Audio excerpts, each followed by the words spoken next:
সকলোৱে গম পাইছে যে কংগ্ৰেছৰ লগত ৰাইজৰ দলৰ মিত্ৰতা ভংগ হৈছে। মিত্ৰতা ভংগ হোৱাৰ পাছত অখিল গগৈয়ে বিস্ফোৰণ ঘটাইছে, কেইবাটাও মন্তব্য কৰিছে অখিল গগৈ। আমি দেখুৱাইছোঁ চাওক, কংগ্ৰেছক আমি কেয়াৰ নকৰোঁ। অখিল গগৈয়ে আজিৰ দিনটোত কৈছে যে কংগ্ৰেছক আমি কেয়াৰ নকৰোঁ। আঞ্চলিকতা শক্তিবিলাক একেলগ হোৱাৰ কথা আজি অখিল গগৈয়ে কৈছে। আঞ্চলিক শক্তিবিলাক একেলগ হৈ ৰাষ্ট্ৰীয়তাবাদী কংগ্ৰেছ দলক শেষ কৰিব লাগে বা ৰাষ্ট্ৰীয়তাবাদী দলসমূহক নস্যাৎ কৰিব লাগে। কংগ্ৰেছৰ পিছে পিছে ঘূৰি থাকিলে কি লাভ হ'ব বুলি আজি অখিল গগৈয়ে কৈছে। আকৌ কৈছোঁ চাওক, কংগ্ৰেছক আমি কেয়াৰ নকৰোঁ বুলি অখিল গগৈয়ে আজি কৈছে। কালি যিহেতু মিত্ৰতা ভংগ হৈছে, মিত্ৰতাৰ আশাত ৰৈ আছিল অখিল গগৈৰ ৰাইজৰ দল, কিন্তু কংগ্ৰেছৰ ফালৰ পৰা অখিল গগৈক মিত্ৰতাত নিবিচাৰে, ৰাইজৰ দলৰ লগত মিত্ৰতা কংগ্ৰেছে নিবিচাৰে, আৰু সেইবাবেই অখিল গগৈৰ ৰাইজৰ দলক বাদ দি কংগ্ৰেছৰ মিত্ৰতা হৈছে। আৰু তাৰ পাছতে গুৰুত্বপূৰ্ণ মন্তব্য কৰিছে অখিল গগৈয়ে। অখিল গগৈয়ে কৈছে আঞ্চলিকতাবাদী শক্তিবিলাক একেলগ হৈ থাকিব লাগে। কংগ্ৰেছে ৰাষ্ট্ৰীয়তাবাদী দল, কংগ্ৰেছ ৰাষ্ট্ৰীয়তাবাদী দল বুলি কৈছে। কংগ্ৰেছৰ পিছে পিছে ঘূৰি থাকিলে কি লাভ হ'ব বুলি অখিল গগৈয়ে কৈছে। আমি লগ লাগি কংগ্ৰেছক হেঁচা দিব লাগে বুলি অখিল গগৈয়ে কৈছে। মই দিল্লীৰ ওচৰত কেতিয়াও সেয়াও নামানো বুলি আজিৰ দিনটোত অখিলে মন্তব্য কৰিছে। আমি গ্ৰাফিক্সৰ জৰিয়তে সেই খবৰ জনাব বিচাৰিছোঁ। আমি অসমীয়া জাতিৰ সত্তাৰ ওপৰত বিশ্বাস কৰোঁ। আমাৰ আঞ্চলিকতাবাদ দিল্লীৰ ওপৰত মূৰ তল নেপেলোৱা আঞ্চলিকতাবাদ বুলি অখিল গগৈয়ে কৈছে। আৰু কংগ্ৰেছক আমি কেয়াৰ নকৰোঁ বুলি অখিল গগৈয়ে আজি সংবাদ মাধ্যমক এই কথা কৈছে। আমি মন্তব্যটো শুনাব বিচাৰিছোঁ।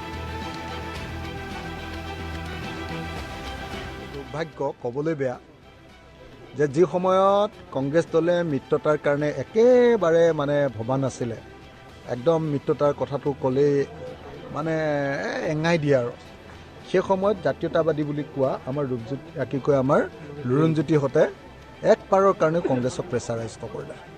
বামপন্থী বুলি কোৱা পাৰ্টীবিলাকেও একবাৰৰ কাৰণেও প্ৰেছাৰাইজ নকৰে। আমি একেলগে থাকিব খোজোঁ। আমি আঞ্চলিকতাবাদী শক্তিবিলাক, বাওঁ শক্তিবিলাক, শ্ৰমজীৱী মানুহৰ পাৰ্টীবিলাক আমি চব একলগ হ'ব লাগে। কংগ্ৰেছ ৰাষ্ট্ৰীয়তাবাদী দল। কংগ্ৰেছৰ পিছে পিছে ঘূৰি ফুৰিলে কি লাভ হ'ব কওক? আমিহে ঐক্যবদ্ধ হ'ব লাগে। আমিহে লগ লাগি কংগ্ৰেছক প্ৰেছাৰাইজ কৰিব লাগে। কংগ্ৰেছৰ পিছে পিছে ঘূৰি থাকিলে অসমীয়া জাতিৰ কিবা উন্নতি হ'ব নেকি কওক? সেইকাৰণে মই স্পষ্টকৈ কওঁ যে ৰাইজৰ দলে অখিল গগৈ কেতিয়াও অতুল বৰা নহয়। এইটো কোনেও ভুল নকৰিব, কোনেও ভুল নকৰিব। মই কোলাকুলিকৈ কৈছোঁ, আমি অতুল বৰা নহয় যে কা আইন জাপি দিব বিজেপিয়ে আৰু অতুল বৰাই তাত চহী কৰি আহিব, এইটোত মই নাই। গৌৰৱ গগৈৰ ওচৰত লুৰিণজ্যোতি গগৈয়ে যদি নতজানো হয় মই নাজানো। মই অখিল গগৈ নহয়। মই দিল্লীৰ ওচৰত কেতিয়াও নতজানো নহওঁ। মই জাতীয়তাবাদত বিশ্বাস কৰোঁ, স্বাভিমানত বিশ্বাস কৰোঁ, অসমীয়া জাতিৰ সত্তাৰ ওপৰত বিশ্বাস কৰোঁ। মই কোনো ৰাষ্ট্ৰীয় পাৰ্টীৰ ওপৰত বিশ্বাস নকৰোঁ। এই কথা সকলোৱে মনত ৰখা দৰকাৰ। আৰু তেনেকৈ ধৰণে যদি আমাক সন্মান নিদিয়ে তেতিয়াহ'লে মিত্ৰতা অসম্ভৱ। যি সময়ত কথা পাতিব লাগিছিলে সেই সময়ত মোক হুফন্দাই থাকিলে, আৰু যি সময়ত আমি আঁতৰি দিছোঁ তাৰপিছত অকল বৈঠক পাতিম কৈ থাকিম, এইটো কেনেকৈ হ'ব? যেতিয়া আমি কৈ আছিলোঁ যে আহক বহি লওঁ, আমি বিজেপিক হৰুৱাওঁ, একেলগে কথা পাতোঁ, আপোনালোকে আমি 25,000 ভোট পোৱা, কংগ্ৰেছে 5,000 ভোট পাইছিলে, আমি 25,000 ভোট পাইছিলোঁ, ডিএমঅ সমষ্টিক বিচাৰিছে দি দিছোঁ, যাওক লৈ লওক, আমি বিজেপিক খেদিব লাগে, আমি এৰি দিছোঁ। কিন্তু আমি 15টা সমষ্টিৰ ভিতৰত মাত্ৰ 4টা পালোঁ, আৰু তাৰ পাছত 5খন আসন বিচাৰিছিলে যে ডিংটো দিয়ক, এৰি নিদিয়ে। এনেকুৱা ধৰণৰ দাদাগিৰিয়েতো আৰু ৰাইজৰ দলৰ লগত নোৱাৰিব। এইবোৰ অসম গণ পৰিষদৰ লগত পাৰিব, আৰু কেইবাটাও এনেকুৱা ধৰণৰ আঞ্চলিক দল আছে নহয়, তেওঁলোকৰ লগত পাৰিব পাৰে, আমাৰ লগত নোৱাৰে। আমি হ'লোঁ স্বাভিমানী জাতীয়তাবাদী আঞ্চলিক শক্তি আৰু প্ৰগতিশীল শ্ৰমজীৱী মানুহৰ পক্ষত, দুখীয়া মানুহৰ পক্ষত থকা হিমন্ত বিশ্ব শৰ্মাক ৰঙা চকু দেখুৱাব পৰা আঞ্চলিকতাবাদী শক্তি। আমি কি কেয়াৰ কৰিম? গতিকে এইটো কথা সকলোৱে মনত ৰাখিলে, সন্মান কৰিলেহে বন্ধুত্ব থাকে। ইনচাল্ট কৰিলে অহংকাৰ দেখিলে কেতিয়াও বন্ধুত্ব থাকিব নোৱাৰে। মোৰ এইটো দুৰ্ভাগ্য, ক'বলৈ বেয়া। কালিলৈকে কংগ্ৰেছক প্ৰশংসা কৰি থকা, কালিলৈকে কংগ্ৰেছ দলৰ নেতাসকলক প্ৰশংসা কৰি থকা অখিল গগৈ আজি ইউ টাৰ্ণ মাৰিছে। অখিল গগৈ আজি কংগ্ৰেছক সমালোচনা কৰিছে।